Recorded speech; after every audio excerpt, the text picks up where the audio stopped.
সব গেম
বাসব বিশ্বাস যে আমাদের স্কুলে 5 বছর আগে ভর্তি হয়েছিল ক্লাস 5-এ, সে এখন 10-এ উঠে গেছে। সে কয়েক মাসের মধ্যে মাধ্যমিক পরীক্ষা লিখবে।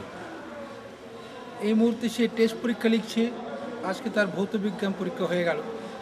বাসবকে আমি যখন ভর্তির জন্যে পেয়েছিলাম এখানে, তার প্রতি আমার বড় মায়া লেগেছিল। সে প্রতিবন্ধী, তার মধ্যে অনেক ধরনের তার কষ্ট, সে না হাঁটতে পারে, না হাত নাড়াতে পারে, অথচ আমি লক্ষ্য করেছিলাম তার পড়ার আগ্রহ অনেক, তার পরীক্ষার ফলও খুব ভালো। ভর্তি পরীক্ষায় ভালো নম্বর করেছিল, আর নিজের ইখতিয়ার বলবো আমি, সে ভর্তি পেয়েছিল। তার ফলে সে এই স্কুলে ভর্তি হওয়ার পরে ভালো পড়াশোনা করতে পেরেছে, কিন্তু স্কুল তার জন্য খুব বেশি করতে পারেনি। প্রতি বছর সে নিজের থেকে পাশ করে নিয়ে এখন 10-এ উঠে গেছে। আমি আশা রাখবো সে মাধ্যমিক পরীক্ষা ভালো করে পাশ করুক। তাকে আমরা স্কুলের থেকে সাহায্য করেছি নিশ্চয়ই। তাকে আমরা কোনো টাকা চার্জ করছি না, কোনো ফিস তার হয় না, ফ্রিশিপে আছে। এবং তাকে আমরা একটা হুইল চেয়ারও পাওয়ার ব্যবস্থা করেছিলাম। বাসব পড়াশোনা ভালো করছে, তার সাথে সাথে তার মুখ দেখলে আমরা নিজেরাই মুগ্ধ হই। তো কেমন সুন্দর তার কথা, কত বড় একটা তার ধৈর্য, এবং তার পড়ার আগ্রহ অনেক। আমরা চাই এই সামনের পরীক্ষায় সে ভালো রেজাল্ট করে সে মনে আনন্দ পাক। তার পিতামাতাকে যারা অনেক বড় কষ্ট করছেন তার জন্যে, তারাও খুশি হোক, তাদের মুখে একটু হাসি ফুটুক, এবং মাধ্যমিক পরীক্ষার ভালো রেজাল্ট করে নিয়ে সে আরও ভালো রেজাল্ট করতে পেরে মা বাবা আনন্দ দিক, এবং হায়ার সেকেন্ডারি ভর্তি হোক, জীবনে প্রতিষ্ঠিত হোক। তাকে একটা ঈশ্বর আশীর্বাদ করুক, যাতে সে জীবনে সবার মতন একটা মনে আনন্দ, তৃপ্তি, শান্তি পায়। এই আমি কামনা তার জন্য করছি ঈশ্বর পরমেশ্বরের কাছে। তাকে আশীর্বাদ করে ধন্য করুন।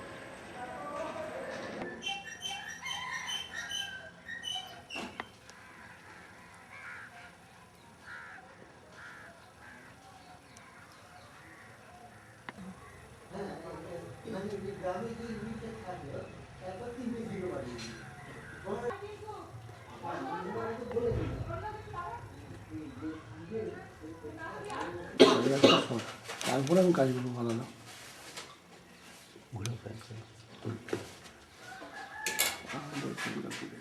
মাইক তো আসো আরে তাড়াতাড়ি আয় আমি ভিডিও ক্যামেরা করছি পরে পরে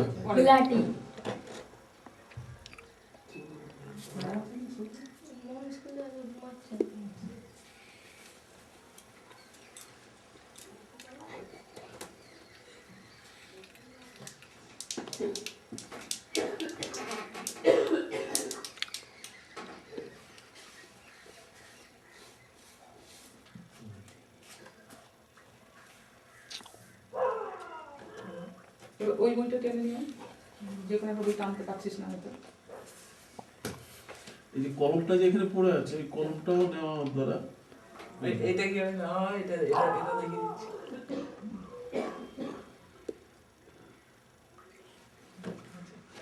উল্টে পড়ে যাচ্ছে।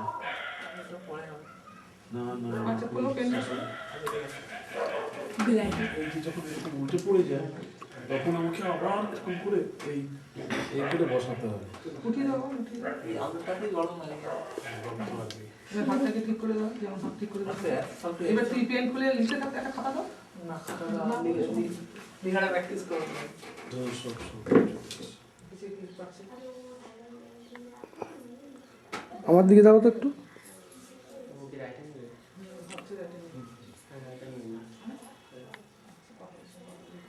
ওর বইপত্রগুলো একটু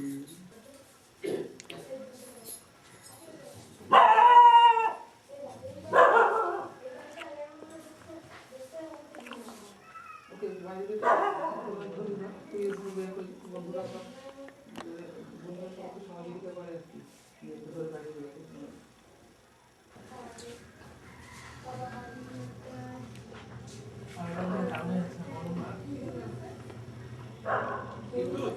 না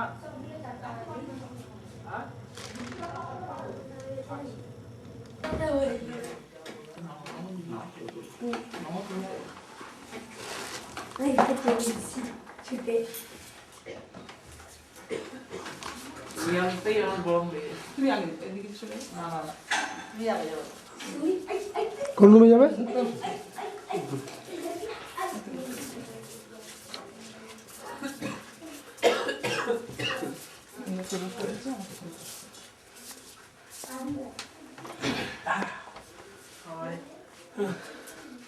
এই ঘরে আসা মানে এবার আমি উঠে দিচ্ছি সবাই। টিভিতে ক্রিকেট খেলার খুব পোকা, এত ক্রিকেট খেলা দেখে মানে মাথা শরীর টানা খাওয়া দাওয়া না কি খায় না খায় না খেলে রাত্রেবেলা সেই দুটো রুটি খায়।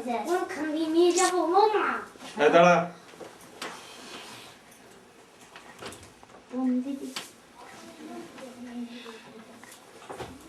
আর পুরো ঘরের ছবিটা একবার তুলে আরেকবার বলুন। Muscular dystrophy. তো মাসকুলার ডিস্ট্রফি বহু জায়গায় ভেলোর ফেলো সব জায়গায় আমি করেছি, কোনো কিছু পেলাম না। ভেলোর থেকে তো বলে দিল ইসকা কোই ইলাজই নেই, ঘুরে চলে এলাম আর কি করবো। তবে কেউ কেউ আশা দিয়েছেন যে চিকিৎসার জন্য নাকি গবেষণা চলছে, ফলাফল পেলে তখন হবে আর কি। এই অবস্থায় এই পর্যন্ত আছে। পড়ছি। নাম কি ওর? ওর নাম হচ্ছে বাসব বিশ্বাস। এই বছরই তো এই 2007-এর মাধ্যমিকে বসছে। ফাদার বললো তো। টেস্ট চলছে তো এখন। টেস্ট চলছে। পরীক্ষাগুলো কেমন হচ্ছে? ভালোই হচ্ছে। আজকের পরীক্ষা কেমন হলো? আজকেরটা মোটামুটি হয়েছে। Question tough? মানে 5 নম্বর উঠবে নাকি সেটাই আর কি।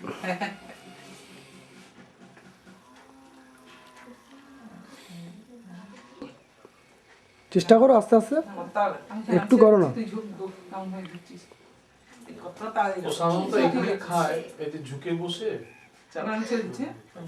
ও ঝুঁকে হ্যাঁ, হ্যাঁ। পড়তে যা। ভাই ভাই ঠিক কথা বলি। বাবু তুই ঠিক করো, তুমি যেমন দাদাকে ঠিক করো। কি করবো? উঠা দাদাকে উঠাও, কেমন করে উঠাও যে উঠাও না দাদা। আমার মাথা তো ছেড়ে দাও। আচ্ছা ঠিক আছে যাও। নাম ধরে। ওটা বলা যাবে না। বাসব, হুম বলো তোমার বড় হয়ে পড়াশোনা করতে ইচ্ছে করে আরো? হুম বড় হয়ে কতদূর পড়তে চাও? যতটা পারা যায়। বড় হয়ে কি হবে? বলতে পারছি না। চেষ্টা তো করবে ভালো হতে। হুম ও আমাকে বলেছিল তুমি 11 পর্যন্ত পড়াবেন। 11 পর্যন্ত। আর দাদা 11 মানে ওই ডাক্তার হবে দাদা যতক্ষণ পারবে আর কি করবে। ও কি বলছে শুনি। বলেছিলিস তুই ডাক্তার হবে। আর যে কম্পিউটার কেনা হবে, কম্পিউটার শিখবি সেটা হবে। কম্পিউটার কিনবে? বাসো আমাদের দিকে মুখ করে বলো একটু।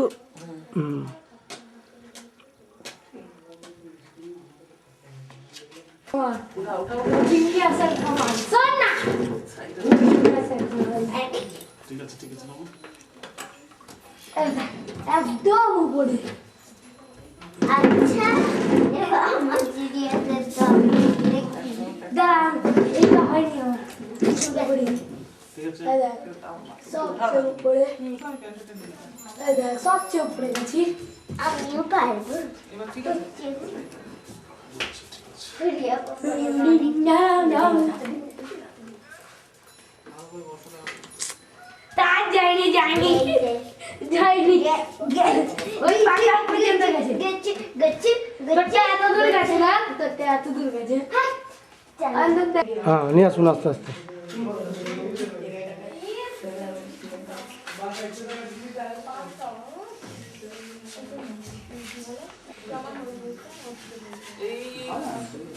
দাঁড়িয়ে যান একটু। এবার দিয়ে দে। এই বিদ্যুৎ চলা স্কুল ড্রেস। মাস্টার চলতে থাক। হ্যাঁ স্কুল। সবাই একই স্কুলে পড়ো? না তাহলে আমি রাঙামাটি স্কুলে পড়ি। আর ও? আমি চার্চ নির্মলি দাস। আচ্ছা, ও আমার স্কুলে পড়ে আর কি। তোমার ক্লাসমেট একই এক ক্লাসের বন্ধু? জুনিয়র? বিদ্যুতের নম্বর স্কুল বল। আমার নাম বিদ্যুৎ বৈদ্য, আমি রাঙামাটি স্কুলে পড়ি। কোন ক্লাসে সেটা মাধ্যমিক? ক্লাস 10-এ পড়ি, এর সঙ্গেই পড়ি আমি। মাধ্যমিক আমার বন্ধু। মাধ্যমিক আছে, ঠিক আছে।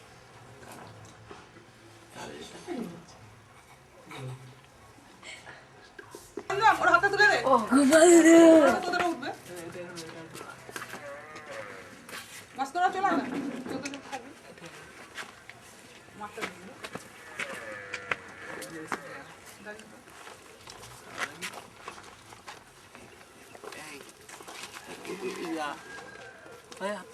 হাতটা তুল হাতটা তুল। হাত বিয়াতে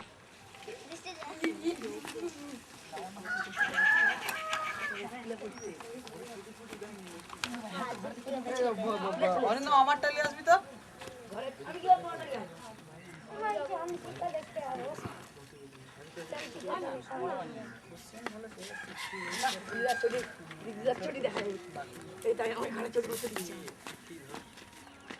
আমার কাছে দাঁড়া, আমি করো। আমি এইখানে দাঁড়াবো। চল তোরা ভালো কোশ্চেন ভালো করেন। বাসকদের কোশ্চেন বেশি ভালো। বাসক কত নম্বর সেটটা বলতে? আমাদের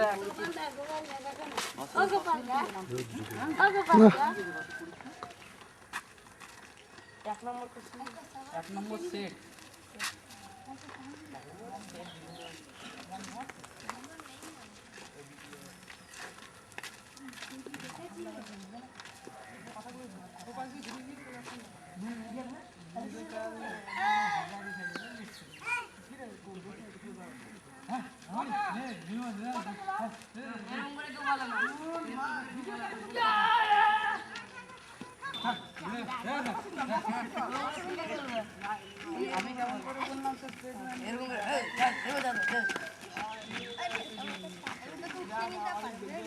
আমি এবারে নিয়ে না দুজনকে স্যার ওই পড়ে যাবে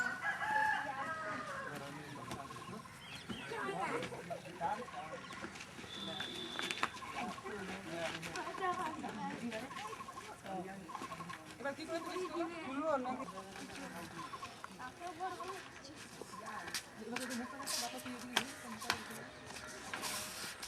হ্যাঁ ওকে আড়াল বাবার নাম বদমাস।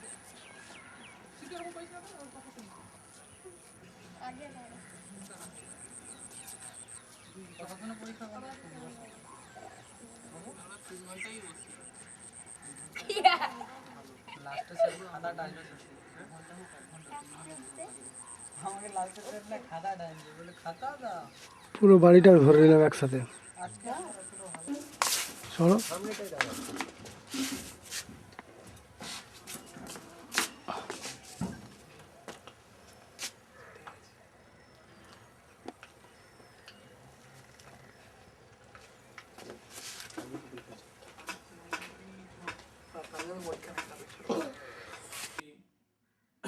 মেদিনীপুর শহরের একদম পৌরসভার শেষ প্রান্তে রাজা রামমোহনগরের একজন অধিবাসী বরুণ বিশ্বাস, আমার স্ত্রী সন্ধ্যা বিশ্বাস। আমাদের দুটো ছেলে, প্রথম ছেলেটা বাসব বিশ্বাস আর দ্বিতীয়টা ঋষভ বিশ্বাস। বাসব একটা দুরারোগ্য রোগে ভুগছে বলেই আমরা মানে সারা পরিবারই ভুগছি ওর সঙ্গে। বাসবের জন্ম হয় 1990 সালের 13ই অক্টোবর। যখন তার 2 বছর প্রায় বয়স, সেই সময় আমরা মেদিনীপুর শহরে প্রখ্যাত শিশু চিকিৎসক ডাক্তার সুজিত বোসের কাছে নিয়ে যাই। তো নিয়ে যাওয়ার পরে সামান্য একটা অসুখ হয়েছিল, কি জ্বর জারি হয়েছিল বোধহয়। তো সেই সময় নিয়ে যাওয়ার পরে তিনি আমাদের সমস্ত কিছু দেখে টেকে নিয়ে ওষুধপত্র দিলেন। দেওয়ার পরে আমরা যখন বেরিয়ে যাচ্ছি, ঠিক সেই সময় আমাদের বললেন কি একটু দাঁড়াবেন বলে আমরা বললাম ঠিক আছে দাঁড়াবো। আমরা বসলাম আমার ভেতরে, উনি ভেতর থেকে চেম্বারটা বন্ধ করে দিলেন। বন্ধ করে দিয়ে দরজাটা বন্ধ করে দিয়ে আমাদের বললেন কি আমি আপনার ছেলেটাকে একটু নিচে বসাবো, শোয়াবো। আমি শোয়ান, কারণ সাধারণত আমরা হসপিটাল বা ডাক্তারের কাছে গেলে আমরা এসে জামা কাপড় ছাড়িয়ে দিই। শুনলো, শোয়ার পরে সে সেই সময় করলো কি, যখন ছেলেটা উঠলো, বলে উঠতো বাবা, উঠলো, তখন তো খুব ছোট্ট, উঠলো যখন, তখন হাঁটুতে ভর দিয়ে উঠলো। এই যে হাঁটুতে ভর দেওয়া ওঠা, তখন তিনি গম্ভীর হয়ে গেলেন। গম্ভীর হয়ে যে উনি বললেন যে এরকম ব্যাপার, আমি কিন্তু একটা অ্যাসাম্পশন করছি একটা অন্যরকম রোগের, এই রোগটা হাজারে একটা হয় কিনা সন্দেহ আছে। তো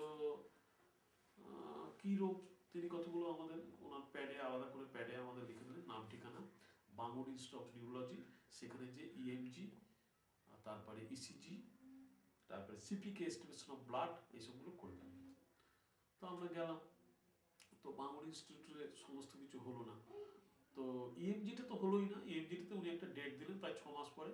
তো 6 মাস পরে ওখানে গিয়েছি, তো তারা করে দিতে পারলেন না। তো যাই হোক, জিনিসটার নাম, রোগটার নাম বলেন মাস্কুলার ডিস্ট্রফি। মাসকুলার ডিস্ট্রফিটা হয় নাকি অনেকগুলো টাইপ আছে, সে কী কী টাইপ আছে সেসব টাইপগুলো উনি বললেন। তো যা হোক, সেইখানে যখন হলো না তখন আমরা করলাম কি, বসে আছি একদিন একটা বিজ্ঞাপনে দেখলাম কোনো একটা কাগজে যে পিয়ারলেস হসপিটালে ইএমজিটা হচ্ছে।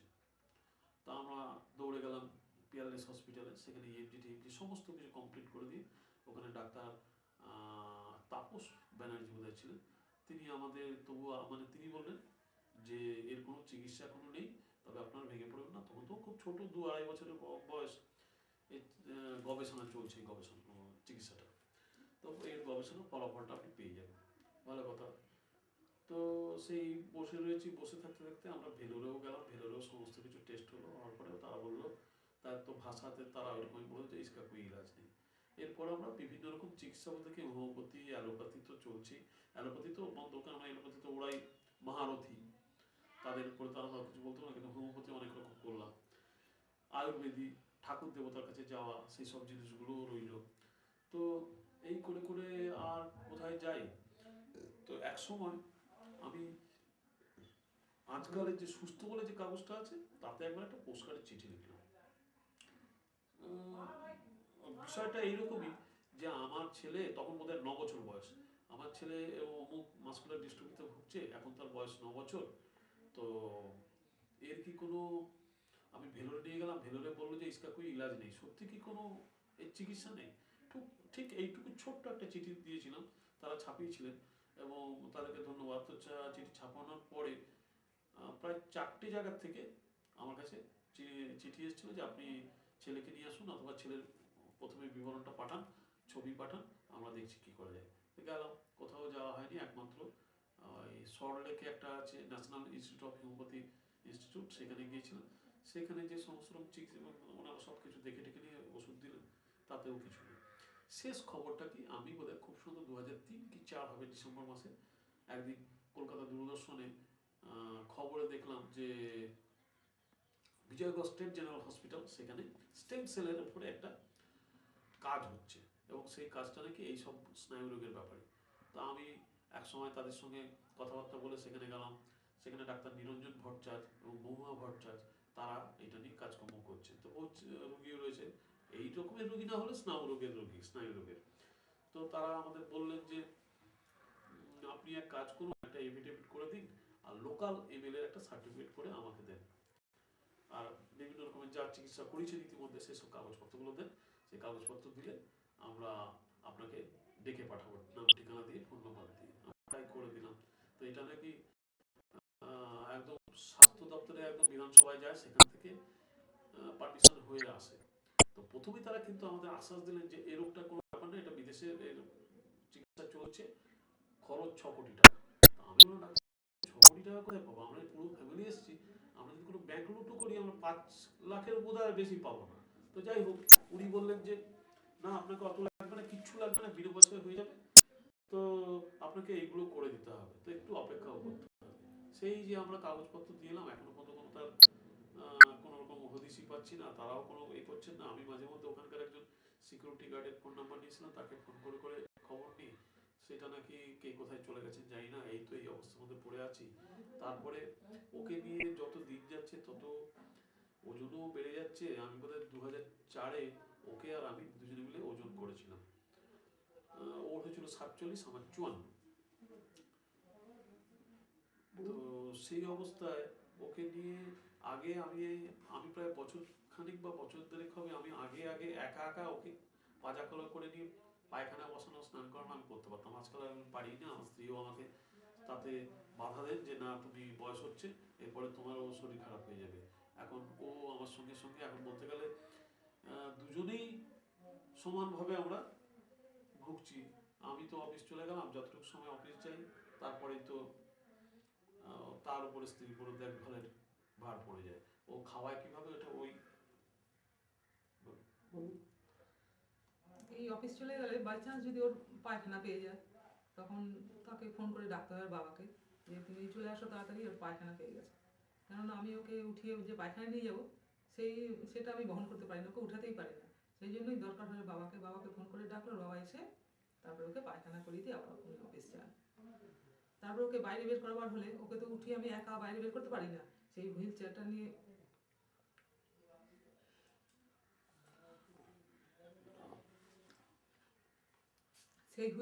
ওকে খাটের নিচে হুইল চেয়ারটা ঢুকিয়ে নিয়ে টেনে ওকে বাইরে বের করানো হয়। এইভাবেই চলছে, আমরা আমাদের ছেলেকে নিয়ে আমি দিন কাটাচ্ছি।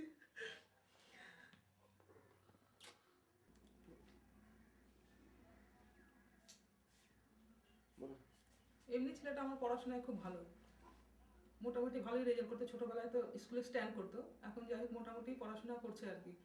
অথচ আমরা ভাবছিলাম ছেলেটাকে খুব ভালো করে পড়াশোনা শেখাবো, আর নিজেরা করতে পারিনি অত ভালো করে পড়াশোনা, ছেলেটাকে করাবো, কিন্তু ছেলেটা নিজেই পারছে না। যদিও দেখা যাক মাধ্যমিক যদি পাশ করার পরে বলছে আমি 11-12 পড়বো, যদি পারি তো ওকে পড়াবো। তারপরে ও বলছে যে আমাকে কম্পিউটার কিনে দেবে, আমি ঘরেই কম্পিউটার শিখবো। আমরা বললাম তাই হবে, কম্পিউটার ঘরে কিনে দেবো, কিনে দেওয়ার পরে তুমি ঘরে কম্পিউটার শেখো। এরপর আর বলতে পারছি না যে ওকে নিয়ে কী হবে, আদৌ ও ভালো হবে কিনা তা বলতে পারছি না।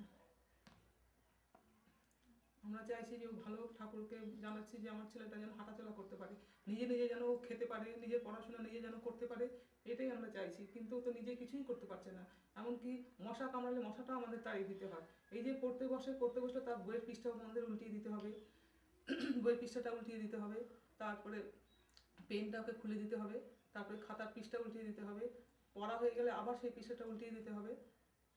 ওর কিছু করার ক্ষমতা নেই, এমনকি ওর যদি থুতু ফেলবে, সেই থুতু ফেলার জন্য হয়তো পাত্র কিছু হাত নেই সামনে, কিন্তু আমরা হাত পেতে দিই যে হাতেই থুতু ফেলো তুমি, ওই করেই চলছে আর কি। ছেলেটার বয়স হচ্ছে এখন ওই 16+ আর কি চলছে।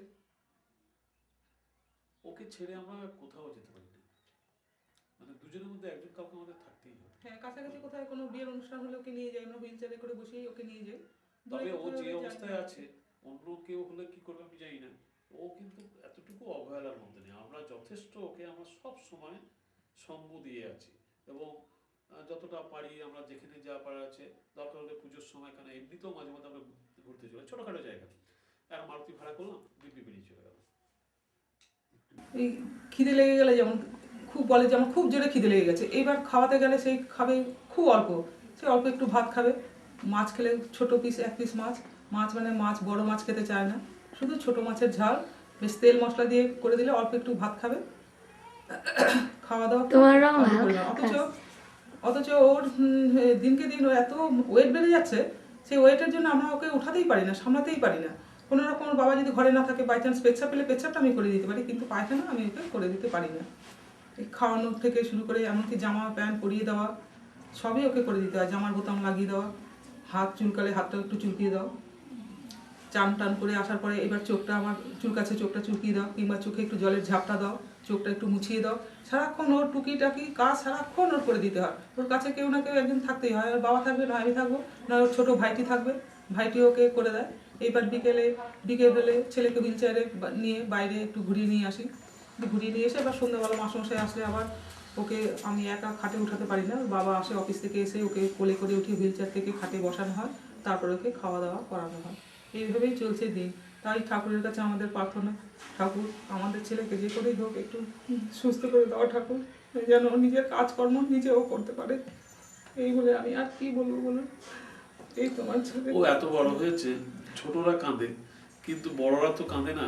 বড়রা ও 2 দিন কেঁদেছিল। একদিন কান্না কি একটা খেলা হচ্ছিল, ইন্ডিয়া হেরে গেছে, ব্যাস কি কান্না। ওর মা বলছে কি তুই কান্না থামা, আমি যখন মরবো তখন কে অত কান্দি কোথার থেকে, তা কান্নাটা এখন থামা। এই এক আর আরেকদিন পড়তে এত বিরক্ত, আমাকে ঘড়ির সেকেন্ডের কাটা 12 থেকে আবার যে 12তে আসবে, তার মধ্যে আবার মাথা চুলকে দাও, আবার পিঠ চুলকে দাও, একবার মুখ করে দাও, একবার মশা বসেছে, এই তো হচ্ছে। তো সেদিকে আমার পিঠগুলো ব্যথা হচ্ছিলো খুব, ওকে টেনে টেনে। তো তখন ওকে বললাম আমি বাবু আর পড়া তোকে পারবো না, যেরকম আমি ঘরে আছে সেরকম। ব্যাস সেদিকে কি কান্না, সে এমন কান্না কেঁদেছে, সে করেছে কি সন্ধ্যেবেলার দিকে খাওয়া দাওয়া করেছে, আর সে খাওয়া দাওয়ার কোনো ইয়ে নেই। আমি বললাম না, এই যখন পড়াশুনোর ইচ্ছে আছে, আমার যতদূর পারবো আমি টেনে নিয়ে যাবো। তবে ওর ইচ্ছেটা কি, ও বলছে বাবা মাধ্যমিক পাস করলে আমাকে হায়ার পড়াবে তো। আমি বলছি নিশ্চয়ই, আমি যতদূর পারবো তোকে পড়াবো। এখন আমি বলছি মাধ্যমিক পড়া হয়ে গেলে আমি কম্পিউটার কিনে দেবো। আমি তাই দেবো, কম্পিউটারই করবি। এইভাবেই চলে এসছে, দেখা যাক।